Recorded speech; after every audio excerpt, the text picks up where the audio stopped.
Install Android 10 on Xiaomi Redmi Note 9s via Resurrection Remix. Please check the description for important notes and all the download links. First, download ROM and GApps packages, then transfer the downloaded files to the phone storage. Link is in the description below. Step 2.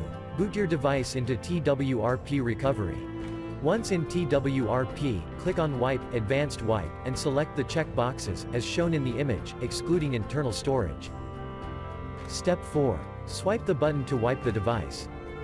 Step 5. Go back to the recovery main screen, and tap on the Install button.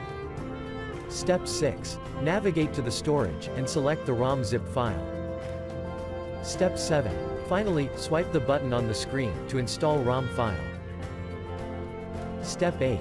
Flash the GApps zip package, in the same manner. Step 9. After GApps flashing completes, select Wipe Cache and Dalvik from bottom left side of screen, and swipe to wipe. Step 10. When the flashing process is complete, hit Reboot System.